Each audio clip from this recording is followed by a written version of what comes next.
好啦，今日好開心咧，請嚟咧腦神經嘅專科醫生啦，盧文維醫生㗎。Hello， 醫生你好。係 ，hello。你好啊。其實好多朋友咧成日都話頭痛，有啲成日話偏頭痛，哇好痛好痛咁樣。其實咧，即係偏頭痛係咪真係咁痛？我成日覺得佢哋係咪扮嘢㗎咋？咁偏頭痛咧，其實真係好痛嘅嚇，因為根據偏頭痛嘅定義咧，其實佢都其中一個定義，佢直情係痛到係中痛或者大痛咁樣嘅。如果講緊一般嘅壓力性嘅頭痛咧，其實都係小痛嚟嘅嚇，即係譬如你瞓得唔好啊，就算你同人嗌完交啊頭痛咁，其實都係少少痛嘅。但係偏頭痛好多時中間同埋大痛嘅，咁而因為你淨係見到個樣，佢除非皺埋眉頭，你先知佢痛嘅啫。如果唔係，即係有苦自己知嘅。咁而一般人你喺隔離就係有冇搞錯啊？咁其實係咪扮嘢？其實佢真係好痛嘅嚇。咁但係咧，我真係想知道，其實偏頭痛嘅朋友咧，如果真係痛嘅發作嘅時間裏邊，係咪好似呢個字一樣偏得邊痛咧？同埋個痛嘅情況會係點樣咧？嗱，呢個問題問得好好啦，因為偏頭痛有個偏字咧，即係偏埋一邊咁樣。咁所以其實典型嘅偏頭痛嘅病人咧，就真係痛埋一邊嘅。咁可以係左邊，可以右邊，可以今次係左邊，下次右邊，咁都可以嘅。咁但係佢亦都唔一定係一偏埋一邊嘅，有機會可以係成個頭痛啦，兩邊痛啦，甚至有啲人淨係後尾枕痛，仲要有啲古怪啲，可能淨係頸痛，咁一路都喺骨科醫生咁都以為自己係頸痛，其實係偏頭痛啊，所以就唔一定係一邊痛嘅。偏頭痛都幾古惑啊，周圍走個痛。其實咧，喺呢一個嘅痛裏邊咧，我哋咧醫學上邊咧，點解咧會產生呢個偏頭痛嘅問題出現嘅咧？咁偏頭痛咧個成因亦都而家都係即係科學家啊、醫生咧好想揾出嘅原因嘅嚇。咁而家暫時嘅理論咧都係話，我哋嗰個偏頭痛咧，因為個頭咧就會我哋有啲唔正常嘅反應，對一啲正常嘅外界嘅刺激咧就有啲古怪反應，而導致有啲唔正常腦電波，然後刺激到痛楚區域嘅引致痛楚。咁所以對一啲好正常嘅光線啊、聲音啊，甚至乎食物咧，都可以刺激佢有發作咁樣嘅。所以普遍嘅刺激嘅元素係啲乜嘢咧？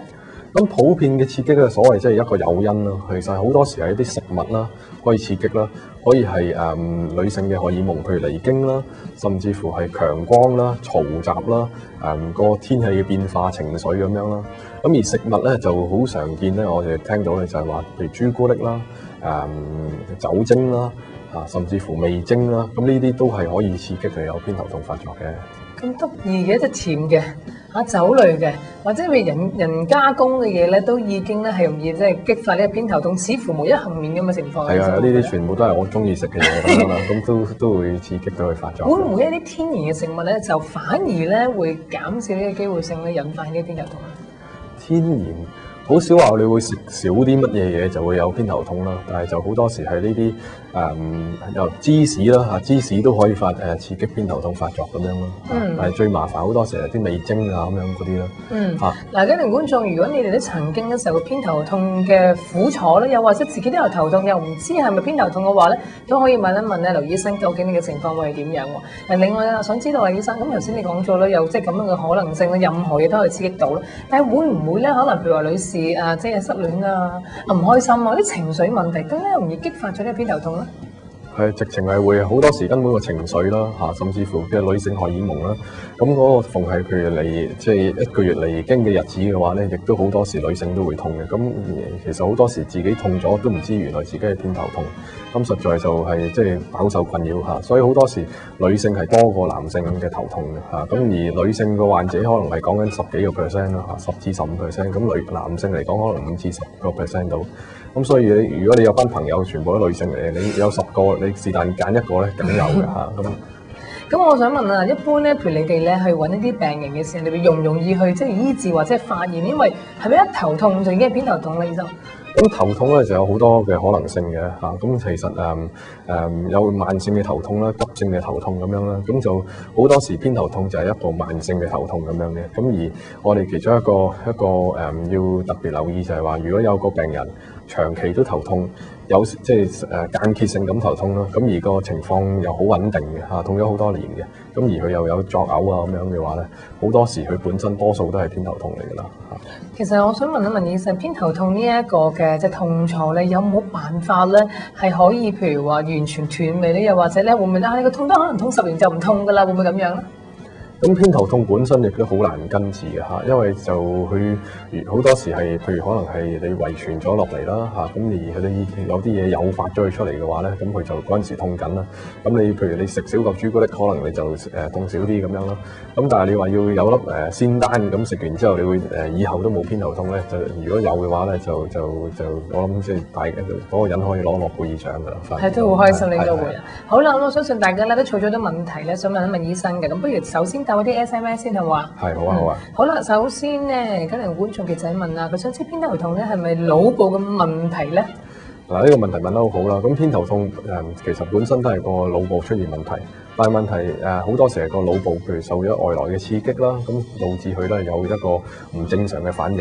但係問題個腦部有問題唔代表你去走去切個頭出嚟，或者攞個人去做磁力共振咧，會照到你會發現你有咩問題。因為佢喺英文嚟講叫 primary headache 嘅，即係話一個原發性嘅頭痛嚟嘅。咁你就算點照都好啦，你又照唔出佢有咩問題。但係個問題個根源又喺個腦部嗰度嘅嚇。咁所以其實都係一個腦部嘅問題嚟嘅。OK， 好啦，拉馬就想問咧，究竟咧佢自己冇偏頭痛嘅，咁但係咧偏頭痛究竟有幾偏喎？究竟有幾偏咧？所以其實頭先都提過下啦，就係話即係好多時一邊啦，咁有班人咧就係譬如左邊痛，有時右邊痛啦，但係亦都可以兩邊痛嘅，所以即係同一個係經常地唔同地方痛，就唔係偏開呢邊就呢邊。冇錯，係啦，所以唔一定可以後尾枕痛一樣可以係偏頭痛都得嘅嚇。好啦，佢康仔就問啦，偏頭痛有冇先天嘅問題咧？其實偏頭痛有先天嘅嚇，其實好多時都係遺傳啦，好多時係父母遺傳俾你啦嚇，咁而所以有時可能我睇一個偏頭痛嘅病人嘅話咧，你問翻佢自己有冇話有家族性有偏頭痛咧，好多時佢講唔出嘅。但係你問翻佢，你爹哋媽咪有冇長期頭痛，佢又會話有啊，成日都要食 Panadol 咁樣，咁所以好多時係先天咯嚇。好啦，另外家庭觀眾就問啊，會唔會因為係咧精神緊張而導致偏頭痛同頭先失戀嘅情況一樣咧？係咪？係啦，嗱，偏頭痛咧就精神緊張本身就佢唔係直接引致偏頭痛啦，而係話你本身係有偏頭痛，即係講得俗啲叫你有偏頭痛呢個底嘅話，你因為你個精神緊張就會刺激佢發作，咁所以佢就係一個誘因，成為你個發作嗰個原因咁樣咯。咁所以係可以嘅，即係你失戀啊，或者俾老闆鬧完啊，係的確係可以有。咦，咁有家庭觀眾咁樣講，即係以小出聲另一個問題就係話，偏頭痛嘅人係咪唔可以玩呢個海盜船，驚呢個興奮啊、驚慌啊過度刺激佢更加痛咧？咁就暫時醫學上應該冇乜指引就話唔可以玩海盜船嘅，但係你話過分刺激理論上都可以嘅，咁但係就可能真係你要試過先知，即係等於譬如有啲人食朱古力有事，有啲人食朱古力冇事，咁就唔可以一概而論嘅，係啦。好，另外咧就天津飯就話啦，如果經常覺得太陽穴好實，好似咧脹起咗咁樣，會唔會係偏頭痛嘅一種啊？咁偏頭痛會有一啲實際嘅 physical 嘅情況出現咗嘅咩？其實咧嗱，偏頭痛咧好多時會痛咧就可以好實啦，正如呢位觀眾咁講啦。咁其實佢痛嘅情況咧，有啲人咧就係最典型嘅就係發，好似血管咁一下大一下細咁樣痛嘅。咁好多病人都有，但係有班病人就可以就咁話箍住啊、實啊、攣住啊咁樣，咁就唔一定有發下嘅。咁所以兩種情況都有嘅嚇。每種痛都唔同啦，每一個人痛都唔同，好難形容俾你哋聽，會唔會咧？典型就係發咯，但係大部分人都話兩邊壓住或者箍住咁樣，所以個痛法係其中一個診斷偏頭痛嘅條件。咁好啦，家庭觀眾，如果你哋都有其他嘅問題關於偏頭痛，無論自己啊朋友都好咧，都可以透過 SMS 或者電話咧同嘉賓咧一齊傾下呢個問題㗎。